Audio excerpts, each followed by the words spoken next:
पांचाली के चीर हरण पे जो आज चुप्पी साध जाएगा ना, बाखुदा कल वो इतिहास के कालखंडों में कायर कहलाएगा। लड़की क्यों दोषी है? लड़की इसलिए दोषी है। एक सेकंड सुनने दीजिए ना, मैं आपको लड़की क्यों दोषी है? लड़की इसलिए, लड़की कैसे दोषी है? लड़की इसलिए सुननी है। सबसे पहले तो मैं ये बोलना चाहती हूँ कि जिस धर्म में खान साहब जैसे इस्लामिक स्कॉलर्स हो, उनको दुश्मनों की क्या जरूरत है? अल्लाह ताला कह रहे हैं, पहले पूरी बात सुनिएगा कि कुरान में अल्लाह कह रहे हैं कि तुम्हें जो औरतें पसंद हो तुम उनसे एक एक दो दो तीन तीन चार चार निकाह कर सकती हो। अब इन्होंने में एक सेकंड भाईजान अल्फाज छोड़ो, यहाँ महिलाओं का रेप हो रहा है अल्लाह के नाम पे, तुम्हें अल्फाज की पड़ी हुई है।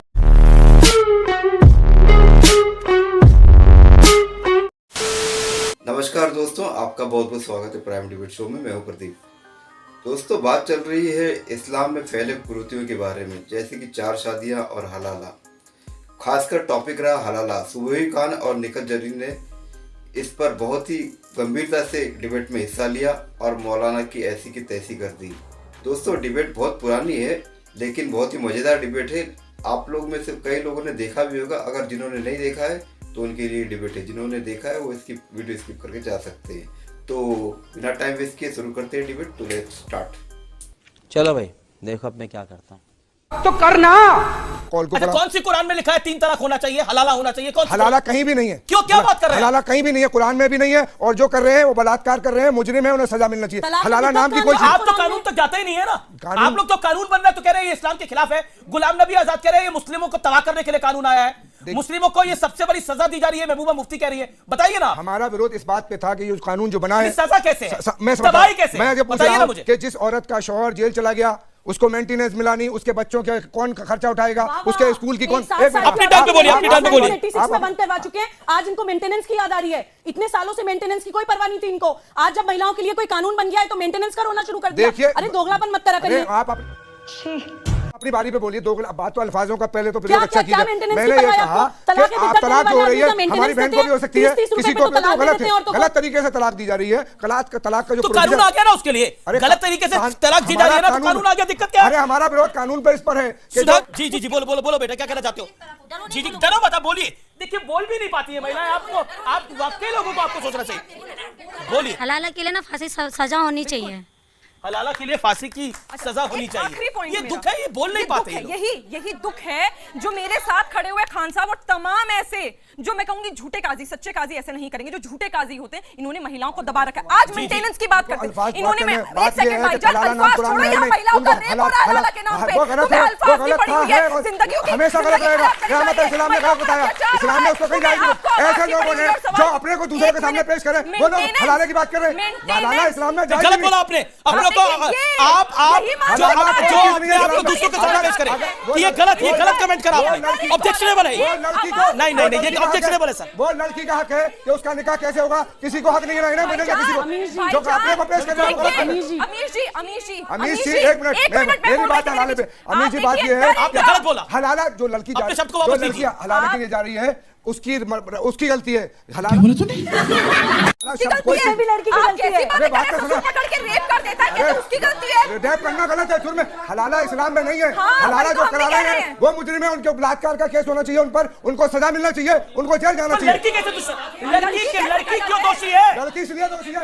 एक सेकंड सुनने दीजिए ना, मैं आपको। लड़की क्यों दोषी है? लड़की इसलिए, लड़की कैसे दोषी है? लड़की इसलिए सुनिए, लड़की इसलिए दोषी है कि लड़की को इजाजत दी इस्लाम ने कि वो अपना निकाह किससे करेगी। यहाँ प्लानिंग के एतबार से किया जाता है, इससे कर दो उससे कर दो। ये निकाह नहीं है, ये जुर्म है, ये हलाला ही नहीं है, ये बलात्कार है। अब आप कह रहे हैं लड़की दोषी है, हलाला के लिए वो अपनी मर्जी से शौर सुने, उसकी मर्जी है। जितनी शिद्दत के साथ बोल तो पानी नहीं है, मर्जी से शौर सुनने की बात करते हैं। हमेशा दिए जाते हैं बिना जितनी शिद्दत के साथ यहाँ पे बोल रहे हैं कि हलाला रेप है, हराम है। आप लोगों ने एज अ कम्युनिटी, जब आपकी कम्युनिटी में ये गंदगी फैल रही थी, आज तक उसको खत्म करने के लिए किया क्या? अब तो खान साहब, अब आप मुझे बताइए, जिन ठेकेदारों की ठेकेदारी पर आपको गर्व था, उनका कच्चा चिट्ठा तो खुल रहा है धीरे धीरे। बताइए क्या करेंगे? कम से कम हुआ तो सही जो जरूरी था। आपके बच्चे आपको दुआएं देंगे अगर आप इसके साथ खड़े होंगे तो।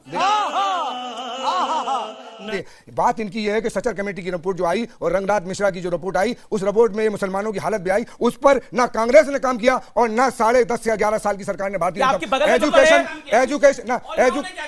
एजुकेशन के जो उलमा है, मुस्लिम बोर्ड है जो देश में, उन्होंने क्या काम किया? देखिए, उलमाए कराम का काम यह है कि उन्होंने मदारिस खोले, 4% लोग इस देश में मुसलमान शिक्षित हैं, 96% एजुकेशन से दूर है। उन 4% में 2.5% मदरसे से है और 1.5% यूनिवर्सिटी से। ठीक है सुई। अमीर जी, महिलाओं की मर्जी की अभी बात हो रही थी, महिलाओं की मर्जी, ठेकेदारी की भी बात हो रही है। ठेकेदारी की भी मैं इसी एग्जांपल से क्लियर हो जाएगा। मर्जी और स्थिति, एक तो आप देखिए हमारी बहन सामने यहाँ बोल भी नहीं पा रही है, इतना प्रोटेक्शन होने के बावजूद। ठीक है, दूसरा एग्जांपल मैं देना चाह रही हूँ, मैं इनका एक एग्जांपल देना चाह रही हूँ। अब तो आवाज निकल रही है। ओह यार, एक एग्जांपल मैं देना चाह रही हूँ, जो इन लोगों की ठेकेदारी है अरबी कल्चर की। मैं एक एग्जांपल देना चाह रही हूँ इनके अरबिक कल्चर और हमारे इंडियन कल्चर का। स्वेत वैली को हम सभी जानते हैं, इनके अरबिक कल्चर के हिसाब से मलाला यूसुफजई खान को पढ़ाई करने के लिए दिमाग में गोली मार दी जाती है और उसी स्वेत वैली में गार्गी मैत्री से हमारे वेदों में मंत्र लिखवाए जाते हैं। इस मुल्क से बात करो, इस मुल्क की ये नहीं मालूम है कि बात का दायरा क्या है, क्या टॉपिक, उस टॉपिक पे बात कराइए।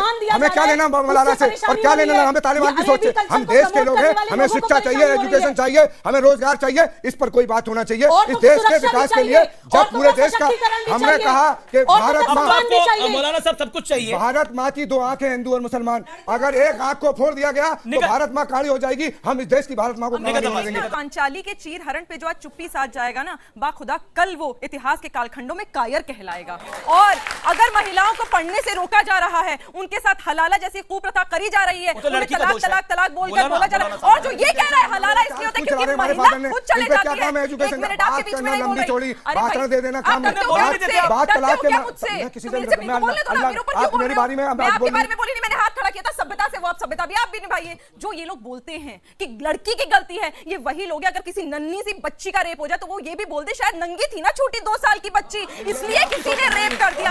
आपकी सोच है इजाजत ली जाती है, निकाह में ऐसा नहीं हो जाता किसी से। आप कर रहे हो, आप इजाजत दे रहे हो, आप जिम्मेदार नहीं हो। आप किस आदमी के साथ निकाह कर रहे हो उसका इजाजत समझ लिया जाता है। आप उनको बोलने दीजिए। एक फैक्चुअल बात, इन्होंने बड़ी ही सभ्यता से चिंता जताई मिस्टर चिंताजनक ने कि मेंटेनेंस का क्या होगा। मुझे एक बात बताइए, जब आज महिला को ट्रिपल तलाक देके और सड़क पर बच्चों के साथ दरबदर की ठोकरें खाने छोड़ दिया जाता था, तो कौन सा परिवार और कौन सा पति मेंटेनेंस देता था? आज तो फिर आके कि जाके मजिस्ट्रेट के सामने गुहार लगा सकती है और मेंटेनेंस का हाथ मांग सकती है। ठेकेदारी है तो मैं नहीं खोल सकते, पानी प्यासी है लेकिन पर्दा नहीं खोल सकती। ऐसा क्यों आप लोगों में है भाई? औरतों को गुलाम बना रखा आप लोगों ने कि पर्दा नहीं खोलना। अरे मौलाना साहब, एक सवाल अभी आपने कुछ देर पहले इसी कार्यक्रम में बोला, कुर्ती कोई भी हो उसको जाना चाहिए। कुर्ती तो यह भी है कि एक मर्द को 4-4 शादियां अलाउ होती हैं, वो कुर्ती नहीं है। आज ऐलान करिए कि वो भी बंद होना चाहिए। देखिए, मैं ऐलान नहीं करूंगा, जो अल्लाह ने कह रखा है संविधान वो अल्लाह रब्बुल आलमीन है। आप सुनो, आप अल्लाह रब्बुल आलमीन है। कुरान में आया है कि ए प्रॉफिट मोहम्मद सल्लल्लाहु अलैहि वसल्लम, ए प्रॉफिट मोहम्मद सल्लल्लाहु अलैहि वसल्लम अपनी औरतों से, अपनी बेटियों से और मोमिन की औरतों से कहो कि जब आप घर से निकले तो अपने जिस्मों को ढक के निकले। और उसमें इतने मानने वाले थे कि जो बाजार में थी औरतें, उन्होंने चादर मंगा के फिराई। ये अगर कान और दिमाग, ये दिमाग की चीज नहीं है, कुरान का संविधान है और कुरान रब्बुल आलमीन का कलाम है। उसमें यहाँ से लेकर क़यामत तक चलेगा, उसमें किसी की दखल। कोई पर्दा करता है, ये नहीं करती, ये इनकी जिम्मेदारी है। वो पर्दा करती है। मैंने तो 4 पतियों में बोला, मैंने तो 4 पत्नियों में बोला, आपने ज्ञान दूसरी बात पे दे दिया। मैंने उस पर पहले उनका सवाल था। आप 4 पत्नी की बात आपने बोला पर्दा तो जरूरी है। अरे भैया, बिना पर्दे के तो काम चल ही नहीं सकता। 4 पत्नी में सुन लो, कुरान में अल्लाह आपने बोला ना कुरीति बंद होनी चाहिए, ये भी तो कुरीति है। नहीं, ये कुरीति ये भी तो कुरीति है। आपके लिए होगी, इस्लाम में कुरीति नहीं है। जी, आपने 4 बीवियों पर सवाल करा था और इन्होंने जवाब नहीं दिया। इन्होंने पर्दे में जवाब दिया। अब मैं इनकी बात का मैं जवाब देती हूँ। जो लोग नेशनल टेलीविजन पे आके शरीयत को, कुरान को और हदीस को मिसकोट करते हैं ना, वो सबसे बड़े दुश्मन है मुसलमान के और इस्लाम। बात तो सही है। अब मैं बता दूं क्या कहा गया है हदीस में कि अगर आपको दूसरी शादी करनी है तो उसकी क्या कोट लाइन से मैं बता देती हूँ कि अगर आपकी बेगम, 1 मिनट भाईजान, 1 मिनट, आप या तो खुद बोल लीजिए, हमें अपने घर की बता रहे हो, जो लोगों को सुन रहे हैं, या तो आपकी जो बेगम है उनको औलाद ना होती हो, या कोई दूसरी महिला है वो बेवा हो या मजबूर हो, तब आप उन्हें घर में ला सकते हैं। दूसरा, उसके अलावा सबसे बड़ा जो आपको प्रिंसिपल फॉलो करना है वो ये है, दूसरी शादी करने के लिए आपको पहली बेगम से इजाजत लेनी पड़ेगी। अगर वो मना कर देती है तो दूसरी शादी हराम है, हराम है, हराम है। ये इनको समझा दो, ये मिसकोट करते हैं और इस्लाम के दुश्मन बोलिए। जवाब सुनिए जमात, हाजी खान साहब बोलिए। जी जवाब सुनिए। ये उन्होंने कहां से कोट किया मुझे को नहीं मालूम, ना मैंने पढ़ा, लेकिन मैं बता रहा हूं कि कुरान में अल्लाह ताला ने, कुरान में हदीस कह रही थी, कुरान कहने लगी अरे कुछ नहीं मालूम। कुरान में अल्लाह ताला कह रहे हैं, पहले पूरी बात सुनिएगा कि कुरान में अल्लाह कह रहे हैं कि तुम्हें जो औरतें पसंद हो तुम उनसे 1-1, 2-2, 3-3, 4-4 निकाह कर सकती हो। अब शर्त लगा रहे हैं कैसी अपमानजनक बातें कर रहा है लड़का, ये अश्लील है ये लोंडा। बशर्ते अरे सुनो ना, अरे चिल्लाने से नहीं होगा। बशर्ते अमीश ये झूठ है। अगर झूठ होगा तो कर दो ना बात को, या तो मारो क्या बोला आपने? अमीश जी, सुबह का क्या बोला आपने?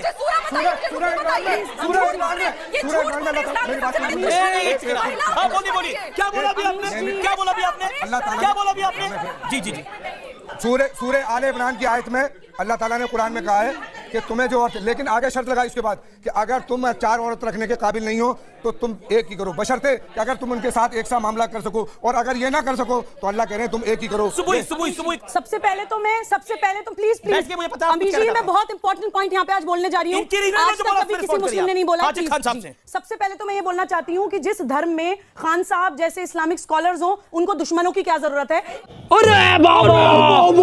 जो अपने धर्म को ही ऐसे बदनाम कर रहे हैं। अगर आप धर्म के बारे में जानती नहीं तो आप धर्म के दुश्मन हैं, अमीश हम जी, तो होंगे दूसरी दुश्मन। चीज, खिलाफ शरीयत कर रहे हैं आप, दुश्मन होंगे, हम कैसे दुश्मन हो जाएंगे? कंडीशंस बोली कि कुरान में ये लिखा है। मैं इससे भी आगे जाके एक बात बोलना चाहती हूँ आज नेशनल टीवी पे कि कुरान के अंदर जो वर्सेस हैं वो कुछ एडमिनिस्ट्रेटिव पर्पस से हैं, कुछ साइकोलॉजिकल पर्पस से हैं, कुछ वहां पे वॉरफेयर चल रही थी उस पर्पस से हैं। कुरान की सारी वर्सेस धर्म नहीं है, इसलिए हर वर्सेस को धर्म का नाम लेके इस्तेमाल करना बंद करिए। भगवत गीता भी धर्म हमेशा वॉर का जिक्र चलेगा, करती है। धर्म था हिंदू लोग रहेगा तो नहीं चलना और लेके क़यामत तक घूमते हैं। चलेगा। हिंदू आप लोग कैसे तो नहीं लोगों की वजह से इस्तेमाल धर्म करते कोई बदल नहीं हैं। जाएगा। आप लोग हर चीज को धर्म का नाम लेके मिसयूज करते हैं। आप क्या कहना चाहती है, बताइए क्या कहना चाह रही थी मैं आप? पहला सवाल मौलाना साहब से ये पूछना चाहती हूँ, क्या क्या आपको परेशानी क्या है? अगर 3 तलाक आता है तो इससे आपकी ही बेटियों को फायदा होगा आगे जाकर के। ये तो सलाह दी है आपको, ठीक है। आप कुछ कहना चाहती है? आप कार्यक्रम का बिल्कुल आखिरी है, कुछ कहना चाहती है, कुछ बोलना चाह रहे हैं, बोलने दीजिए उनको, खड़े होके बोलिए अपनी बात को। जैसा इन्होंने बोला कि हदीस में लिखा हुआ है कि निकाह करना, तो क्या उसमें भी निकाह के साथ ही आता है कि तलाक देना?